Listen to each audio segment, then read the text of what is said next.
In this video, I'm going to show you how to set up the ultrasonic setup uh, procedure. And first of all, I'm going to make sure I'm using the correct hardware. I have a US1 attached to this. It's a single channel ultrasonic unit to this PC. So let's go into U setup. There are three tabs on the top. There are config logical channels, config bolts, and static load logical channel wall. On config logical channels, this is where you select how many channels you're going to use. This is a single channel unit, so we're going to use only one channel. But on MC950 units, you can have up to 4 channels of ultrasonics. As you increase the number of channels, the number of the tabs down here increases too. Each of them refer to a single ultrasonic channel. Let's go back to single here, and they are noted as US as ultrasonic channel US1 to US4, and also we have a 8 channel unit which is goes up to 8 channel unit simultaneous ultrasonic data collection. Absolute time delay here means that what you're going to see only the positive values. Even the event might be negative, you will see it positive. So if you want to see negative and positive loads, you need to take this off. That's the reason for it. Sometimes some people want to see the losing of the bolt or fastener. They want to see as a positive number. That's how they select it as the absolute. So it's up to you. Down here it's logical channel 1, that's what it says, and below there it says ultrasonic dynamic recording enabled. This is where you can enable the ultrasonic to use it as a dynamic recording with other channels. For instance, if you select this, check this box up, then your dynamic signals will come on this area, which will be load and also torque transducers. You can combine them together. So if you don't want to record anything dynamically, you can take this off.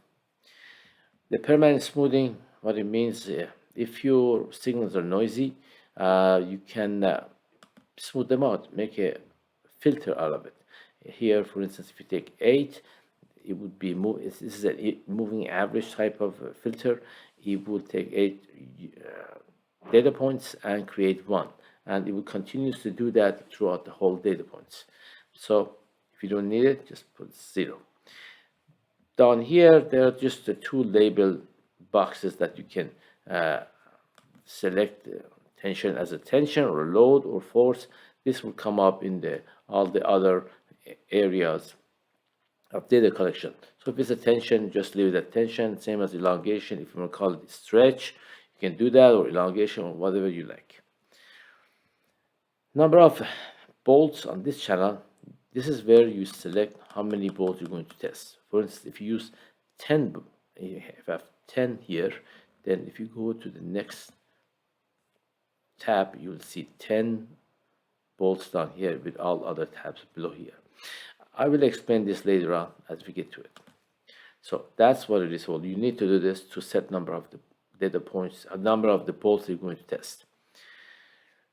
Control output, it is if you want to control another unit, which may be a nut runner, you want to shut off a nut runner based on some load values, you can do that by enabling it, and you have to give some shut off value. For instance, in 100, if it's a kilonewton, if it reaches the 100 kilonewton, it will shut up, it will give out the signal. This signal will come out of the I/O connector on MC950 or US1. These are wire type of controls, so your other part, which is a nut runner, needs to be enabled for this type of function. So let's just take this off. This analog output option, it's if you can put out the load as an analog value, plus minus 10 volts. To do that, you need to wire from the I/O connect in this case for our US1, also in on the expansion port on the MC950. You need to wire that to read the analog values. For each of these channels that are you selected here, there will be one line out of it. For instance, in this one, the US1 on pin 8, I/O connect is a positive value, and pin 11 is a ground. So you need two wires coming out of this to go to another data acquisition. If it is off, there will not be no analog output.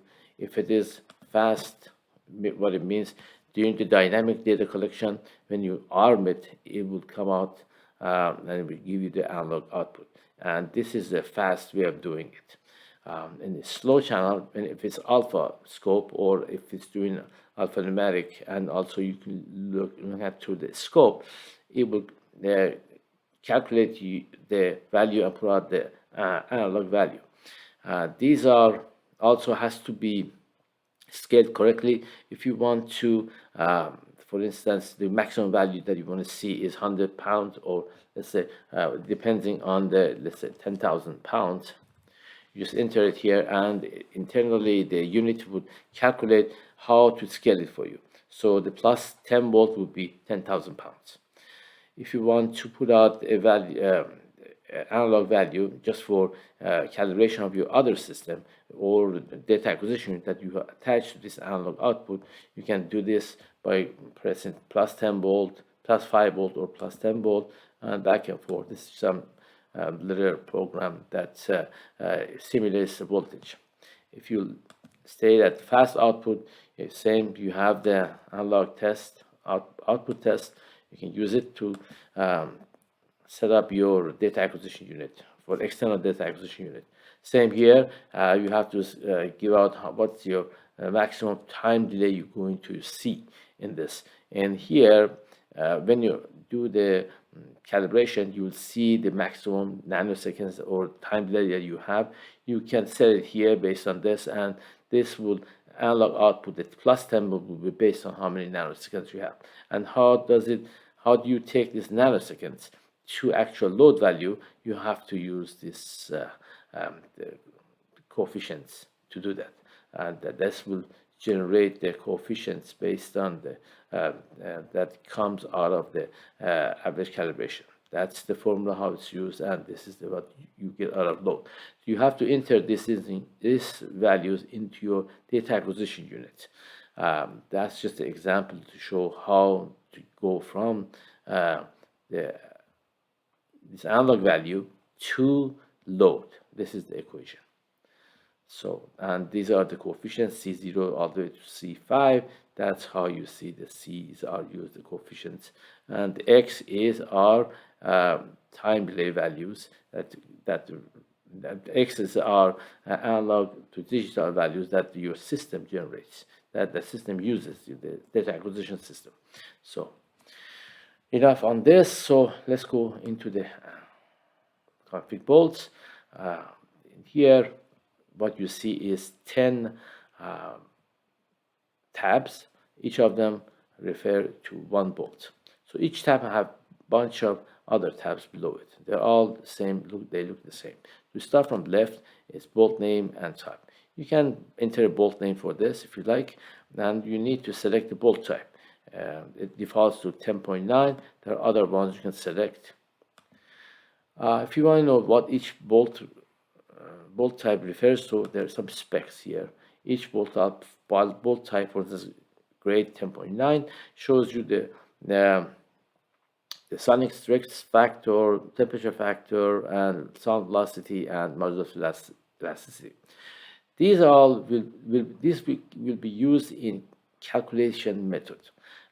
Most of the time we don't use this calculation method, but this is there just as a standard to calculate the value of the load from all these factors. The part that it will be used from this specs is a temperature factor. If you want to do the temperature correction, you need to set the temperature factor. You need to use the temperature factor, and that is, for instance, normally 10.3 is used uh, for temperature factor, and the rest are only used. For instance, the sonic stress factor and sound velocity and nozzle stress elasticity, they are used in calculation method. So the only thing is taken from here is the 10.3 is the temperature factor. And also, if you're looking at for if you want to see the elongation, also the sonic stress factor is used in that equation too. So bolt location, you can enter something for where the bolt location is, and you can set upper and lower limits what you want to see. Then later on the static analog reading, it will show up and as a different color when it reaches these limits. Next is load. How you're going to calculate load. There's one method is calculation method, as I mentioned before.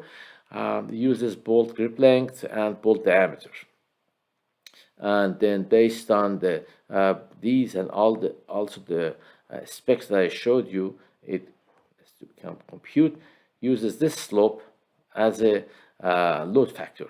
So it takes the nanoseconds, which is time delay, multiplies by this number that comes up with the load.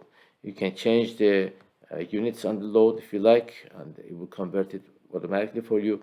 And if you want to bypass all of these things and use your own load factor, you can do that too. You can click on change, then you enter your own load factor, whatever that is for your calculation. So that's options also available. Next is, which is a popular method, is the use average calibration. Continuing on this video, we were trying to find an average calibration file. Let's open up. Here we have a sample. Okay, this is what we have already generated through the same software that we will show you how to do it later on. This is a time delay versus load. It goes from 0 all the way to 110 kilonewton. It shows you all the 40 points that have been taken, an average of 4 volts. This is what you have. So these are the coefficient factors for generating this average calibration file. Okay, if you to use this part, you have to select this tab. If it has to stay on this tab in order to follow this calibration file. If you change the tab, it will follow something another like calculation method. But you have to stay on this tab in order to accomplish this thing. This use self load cal. If you just calibrate each bolt by itself, you can use this, and it will use its own calibration to figure out how much load you have. This is only used when you use a tensor machine for calibration. Okay, going back, if you just stay there, you will be in the average calibration file. Okay, next one is temperature compensation. You can use temperature compensation by 2 methods or 3 methods here. Use the bolt temperature sensor, which is the temperature sensor on the pickup unit, and also use temperature sensor, which is the external pickup unit, as only as temperature sensor, and you can enter your own delta temp based on the another external temperature sensor of your own. Just you have to type it in there. I'll come back to this and explain some more. Here, physical channel means at what channel it will be transmitted, at what channel it will be received. So if you use US1, it will be transmitted through same channel. You can have the cross. You can have different. If you have multiple channels, you can have one channel for transmitting and another channel for receiving. When you do that, you have to have 2 sensors in order to do this. One for transmit and another one for receive. But majority of the time you'll be using only the same channel for transmit and receive if you have only one sensor. hardware adjustment. These are some parts that I'm going to explain to you what it means after I go pick up an echo. Okay, coming back to here, both echoes. To start to collect data from the ultrasonic, we have to give an approximate bolt length.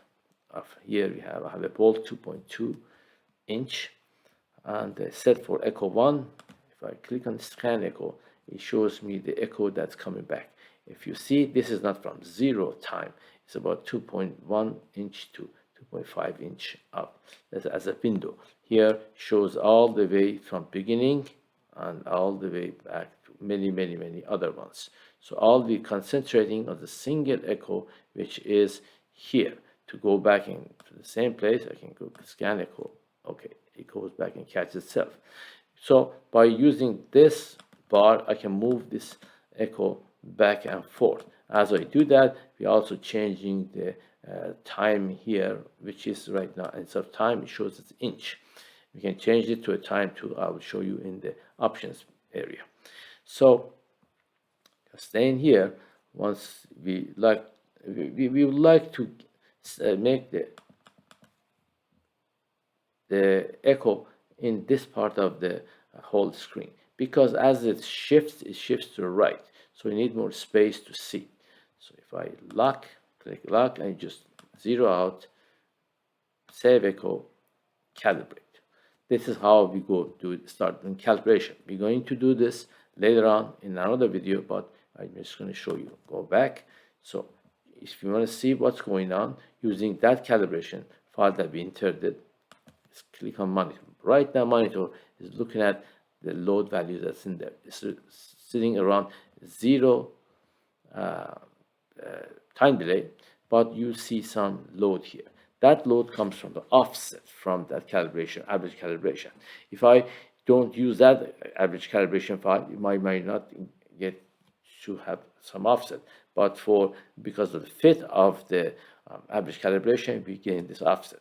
That's okay, but this helps us to read the actual load correctly. So if I use another method, for instance, calculation method, this will switch off. So becomes much less offset because we don't have any offset here. As you see, our offset is 0 kilonewton.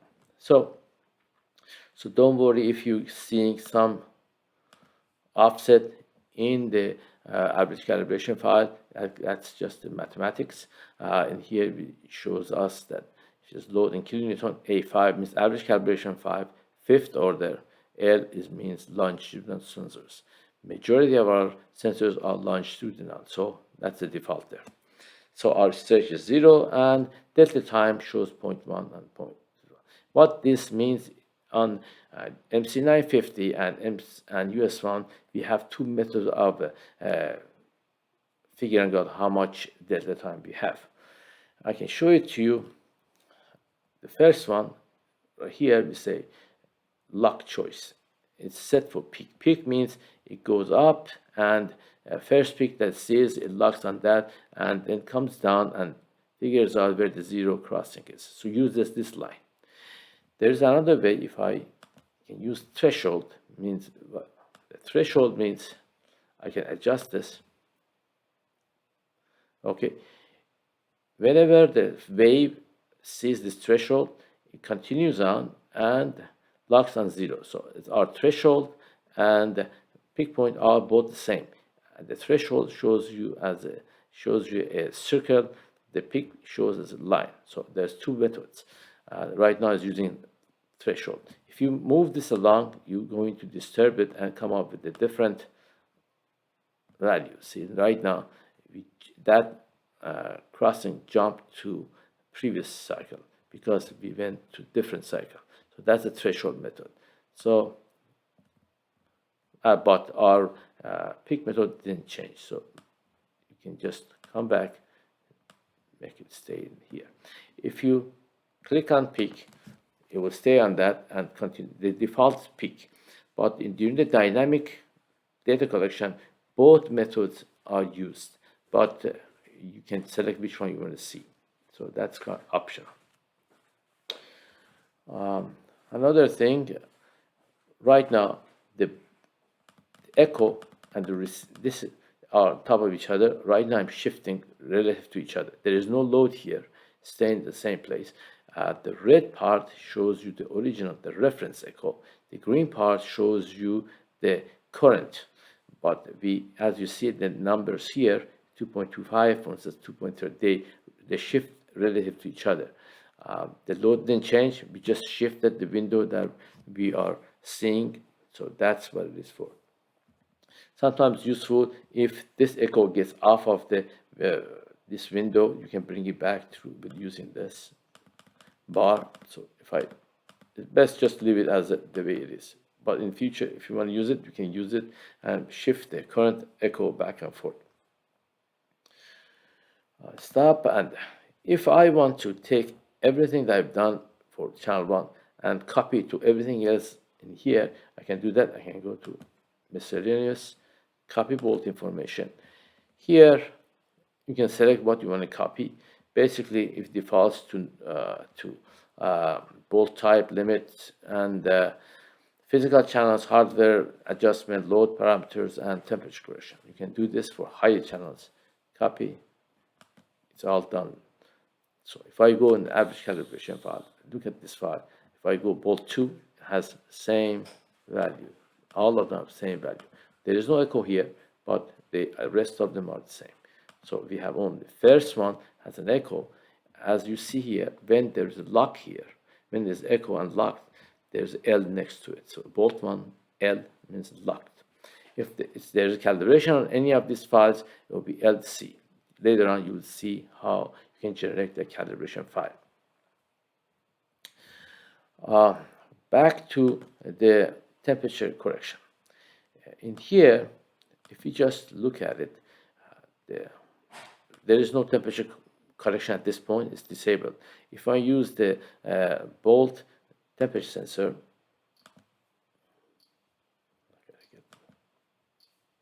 if I use a bolt temperature sensor, here bolt temp shows delta C. Its temperature is 20.6 degrees, and delta C is delta temperature difference is close to 0. So it uses this to correct this value. Right now we don't have any temperature, so the same value you can see.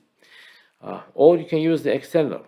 External one is measured as 19.6, but delta temperature is 0 again. It doesn't matter which one, how accurate this value it is, as long as the delta temperature is correct. As long as we are focusing on this delta temperature.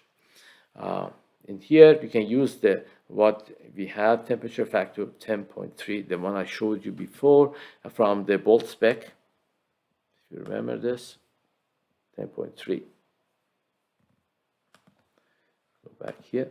Well, you can continue using this, but if you have a different temperature factor, you can change it and enter your own. Or if you have a file, average temperature calibration file, you can use it in here. You can click it and open average calibration, open the file, and it follows that file to correct for the temperature. But normally, temperature factor is used as the standard way of correcting for temperature.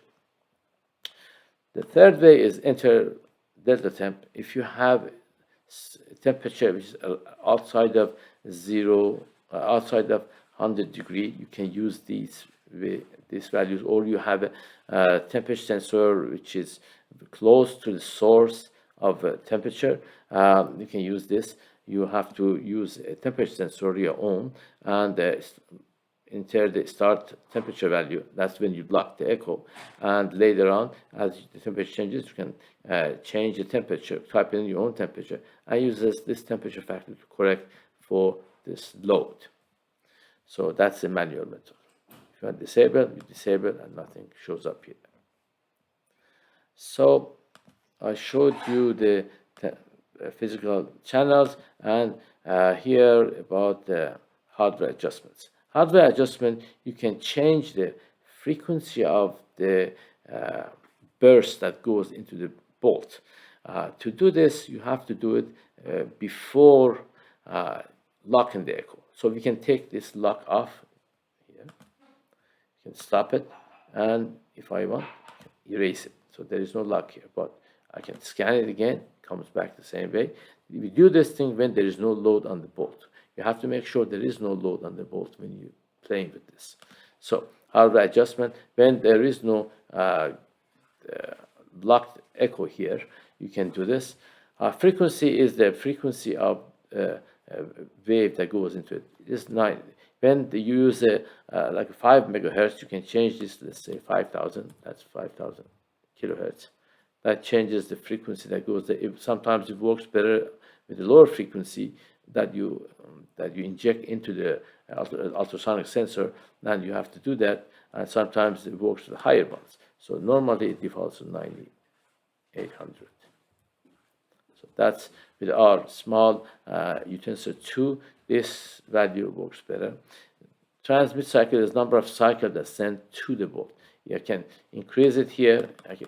They interfere with each other, so sometimes it doesn't do anything for these sensors. But in other sensors, you might get a better result. You can play with this. Normally 2 is fine. Gain is how much gain it needs to get there. Right now it's 0 gain. There is no amplification. That gain means amplification inside the hardware. The maximum is 1995, and it's set to as an auto gain, so automatically adjusts the gain. Here is a pulsar voltage, is the voltage that goes into the, that's how much voltage that goes into the ultrasonic unit. And here, right, set to 90 volts, I can change it to 40. It reduces, but it requires more gain. It becomes a little unstable, so I can just maybe here, just to show you. Here, if I use the pulsar 5 volt, it's very small, but it uses more gain. Here, it's the use gain of 977 to bring as a full scale. That is the one way it's used. Not all the bolts would give, it's not all the sensors and the bolts are that good, so they need some more gain. And here the gain is 977. I can change the automatically set to that. If I get it out of the auto gain, I can then start adjusting it. That's I can maybe, if I adjust it to, let's say 100, you see, go down there, it reduces to 100. So if I click back on, it sets to the maximum height on this graph. So that is a function of the auto gain. Max gain is maximum amount of gain that you're going to get. Sometimes if it gains too much, you can reduce it. For instance, if you want to reduce the gain, let's say 500,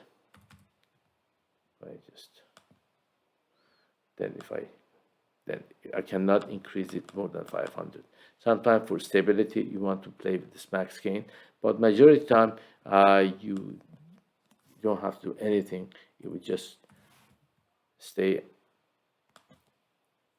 as it needs to. On MC900s, the max gain is about 195, but for MC950 and US one, the max gain is about 2000. So that's the function of the max gain. Let's go back, and also this is and most of the time you want to use this 90 volts of excitation. More excitation, better it is. Less gain, better it is. That's the more gain, more noise you're going to get, but sometimes you have to, but less gain, the better it is. So you try to increase the voltage, but sometimes it's too much. Then what you need to do, you have to lower the pulsar. If these values become square, then you need to, here, when I, for instance, if I do this, then I do this, C becomes square, then it goes down. So that's the back and forth automatic adjustment. So going back, okay. So for instance, in here I can lock, 0 out, save echo. And monitor, it shows you all the signal. There's here, three ways of looking at this echo. That's the method 1. The other one is the method 2 that shows you, let me separate these two. It shows you the correlation of those two signals. That's the easier way, less crowded. If you want to see all of them together, you can use 3. That shows you all of them together. So as you use it, you get more experience with it, and you can select which view you want to use, this view or this view. Again, there is no load here. I'm just shifting it through time. Let's go back to original. As I shift, there's a flag shows up here. That means it's been shifted just for the viewing, not for a load reading. So that is the function of these 3 display options. Stop this. The third tab that I mentioned, it's talking about the first channel using as a static load logical channel 1 reading of the bolt. Here you can set up all the bolts and do all the take all the initial reading, then come back and read them on several different occasions. For instance, in here, if I want to save the values, if I monitor this shows exactly the same values as the other screen, but it's bigger with the load reading, so you can go with the distance or look at it. And if this value is good, you can insert this value into this box. So we only have one bolt locked, so we can only do one. If I go back here, let's say bolt number 2, and do the same thing again, lock it. Now, right now we don't have any load. Let's bolt 3. Each bolt needs to be locked. That's necessary for all the bolts. So we have 3 bolts. Bolt number 2, monitor, if I do the same thing, insert load, monitor, insert load. So we have 3 bolts and 3 values. So, and if you tighten it, you can come back and put similar,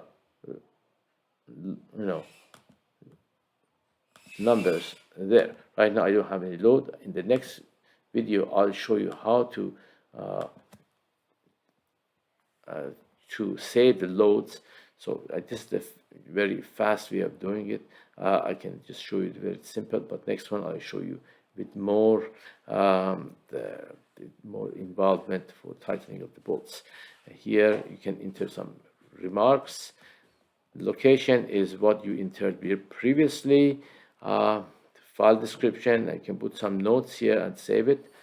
And these areas are described in another video which shows you how to change the lock positions. In the next video, I'll show you how to take readings, do calibration, and do some more work in this area.